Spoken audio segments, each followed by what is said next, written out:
I think there's some truth to the dead internet theory. This will, of course, sound crazy, and I won't blame you if you think I'm deranged, but I promise you that everything I'm about to say is true, that the experience that I went through really happened, and that the implications for the fate of the world should be seriously, gravely considered. I'm not even sure if there's a point in posting this, or who knows if anyone would actually listen to it, or if there's anything that could be done about it. I'm scared, really terrified of what it all means, but I'll share it with you, if only to unburden my mind somewhat of the terrible knowledge. In short, I have the suspicion, if not the certainty, that a lot of people in the world are just real life equivalent of bots. That your neighbor, your mailman, your barber may just very well be a biological machine, pre programmed, living intricately, scripted, but nonetheless insincere lives. I'm not saying that we're living in a simulation, but that the current population of the world, a figure that presently sits around 7 billion, isn't altogether real. That number isn't entirely accurate to the amount of living, breathing, earnestly alive members of the human race. Much like a phone, comes pre-installed with bloatware, hogging precious storage space. I think our planet's population has been falsified.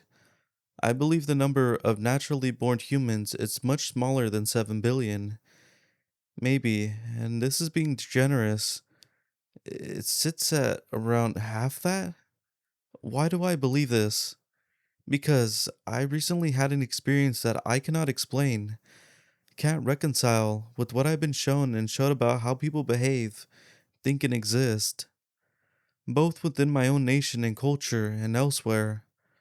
Earlier today, while waiting in line for coffee at a shop not far from my apartment, I happened to see a fairly attractive and smartly dressed person walk through the shop's front door. I saw them holding their phone in their hands, up a little bit away, obviously filming themselves for social media. Not wanting to seem rude or be inadvertently drawn into the video, I looked away. The line moved on, and I eventually grabbed my order and sat at the table, where I began reading a book I had bought earlier. The person filming themselves eventually placed their order, and after a few minutes came to sit at the table next to me, still with their phone held out like before them. I wasn't exactly annoyed, had no reason to be. They weren't talking loudly or interrupting anyone, but there was this something unsettling about their behavior, something unnatural. Not in the sense of walking around filming yourself. It's been contemplatively natural to do that for a while, but in the way they were doing it, their behavior was very showy, almost theatrical. They were also tilting their head, sipping their coffee, smiling, laughing, etc. It was all so uncanny. Halfway through my coffee, I spilled a little on my table and got up to grab some napkins. When I passed the self filmer, I happened to glance at their screen, not really intending to be nosy, but curious as to which social media platform they were using. What shocked me, what made me pause mid stride and mentally skip a beat, was their screen. What wasn't on it? The screen was black. There weren't any images, lines of text, or icons of any kind. This whole time, for at least 10 minutes, they've been broadcasting to no one. And even as I regained my composure and walked past their table in clear view of them, they were still being behaved as if there was an audience, or some stream to which the video was being fed. I sat down, perplexed and unsettled, though if you asked me at the time, I wouldn't have been able to say why. Slipping an unused napkin into my book as a makeshift bookmark, I started to nonchalantly, or so I tried, wash them out of the corner of my eye, while occasionally sipping my coffee. I knew I wouldn't be able to keep up the appearance of reading, so I went for absent mindedness, and still, they continued to pantomime all the motions of streaming to an audience, showing every sip, every bite of cookie they'd ordered, every cute and whimsical community submitted painting on the wall behind them. It was eerie, watching them with the knowledge I had, and I found myself growing increasingly disturbed with each dishonest second.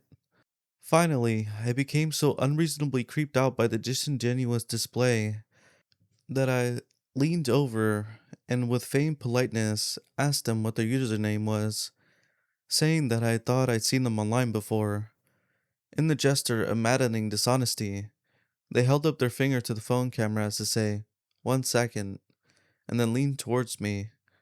Our eyes met, and I immediately got a weird, vaguely primal feeling of fear, not dissimilar to how you'd feel seeing a mask of someone's face with all in the respects realistic, except for one minor but glaring detail. Just as I was about to repeat my question, thinking that perhaps they hadn't heard me, they took a deep breath, smiled, and then said, "You know the one, right?" They had simply said, "You know the one," and left at that. I would have assumed Instagram. I'm not too familiar with social media beyond entertainment forums, but whenever I heard about influencers, it's usually Instagram that I see mentioned in relation. But the right, the definite inflection of a question piqued my curiosity and unsettled me a bit. The suggestion that they weren't familiar with the platform they'd been using for nearly 20 minutes set off some psychological alarm in my head, one that bordered on fight or flight response. Not wanting to cause a scene, really just wanting to get out of there, I nodded, forced a slight chuckle, and withdrew back to my seat. After an awkward and creepy moment of stillness, they did the same, and went back to their fake streaming. I didn't bother to watch them anymore. I couldn't bring myself to turn back. After a few more minutes, during which I tried and failed to recapture the interest I had in my book, I got up, threw my trash away, and left. As I walked home, I replayed the weird encounter in my head, and in doing so only served to further frighten myself. There had been something so inexpressibly off about the person, and I wanted to see if I could find anyone else like that. Anyone who, for whatever reason, wasn't actually doing the activity they presented themselves as doing. I walked around town for a while, aimlessly, trying to spot people superficially engaged in some activity. I saw countless people on their phones and tried, with as much grace and stealth as possible, to see whether or not they were actually doing anything on them. Not all of them were. That's right, I caught several people, 6 or 7 in sample of dozens, who weren't actually texting, browsing feeds, or talking to people. Their screens were blank, not merely dim or locked, but blank, devoid of interface and activity.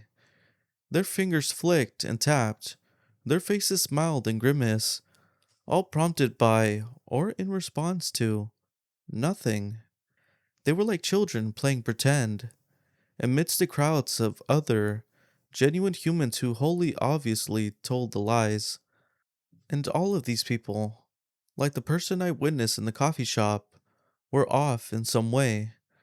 Not outwardly creepy, but subtly, and almost imperceivably uncanny in their behaviors and expressions. Some displayed movements that were too practiced, devoid of any variation or style or personal touch. Others were on the opposite end of the spectrum, too controlled, too lax, jittery, uncoordinated. Most people within a community adopted some basic standard of behavior. They exhibited, at least in public, the learned mannerisms and motions of a society, but none of the aforementioned people fell into this common behavioral middle ground that they were so different, in ways that you wouldn't notice unless you had consciously taken note of the behavior some time before and then endeavored to seek out and study it. I didn't confront any of these people. I was too creeped out, and honestly too fearful, to even think to approach them. I watched, observed, and eventually recoiled away from every single one. There was no specific race or age. Their races, sexes, fashion sense, and ages all varied. But they all had in common that strangeness about them that, once you notice it, unmistakable canniness. Had that been the end of things, I probably would have gone home and forced myself to forget about it with some dumb TV and junk food. But when I began making my way home, after spending nearly an hour looking for these apparent behaviors, I found myself face to face with another one, with my roommate. They approached. They said they'd been waiting for me for nearly an hour. I then remembered that I had asked that they like to go see a movie with me after I grabbed some coffee. In my odd experience and subsequent amateur investigation, I'd forgotten all about the plan. I apologized and gave the admittedly lame excuse that the coffee shop had been out of milk, even though I get my coffee black. They forgave me and asked if I still like to go. Catch a later showing. But even as they smiled and playfully nudged me, I saw in their face that the same uncanniness, that now unadmissible falseness of physiognomy. To test them, to see if they actually perform an activity or simply fed the information by someone or something, I asked them to look up the show times. By this point, my heart was racing, so both appeared casual and settled myself down. I got on my own phone and started randomly flicking through the menus. They asked if I had a preference for time, and I said no. Then casually walking beside them, I angled my phone so that I could get a video of their screen, while now looking that I was trying to film them. A few seconds passed, and then they pocketed their phone and told me that they booked seats for us. I thanked them, and we went on our way. I started a conversation, something about our personal lives, and then casually checked the video I'd taken on my phone. When it finished, I watched it twice more, and then, with my blood chilling in my veins, I suddenly blurted out, "Shit, I have to go!" and turned around in a way. It was a genuine statement. I wouldn't have been able to continue walking alongside them after seeing that video. In that video, their phone screen was blank. They hadn't looked up any movie times. Somehow, they acquired the information or had entirely lied about it. They didn't say anything at first, and I didn't look back. "Okay, I'll meet you at the theater. You know the one, right?" In the exact same questioning inflection that person in the coffee shop had used. I moved out of the apartment, didn't give a reason, packed up my belongings, called a close friend, one who thankfully doesn't exhibit any odd behavior beyond the usual quirks of an early millennial, and paid them a few bucks to help me move in things in a hurry. I've seen a handful more of them, those fake and unexplainably scripted people.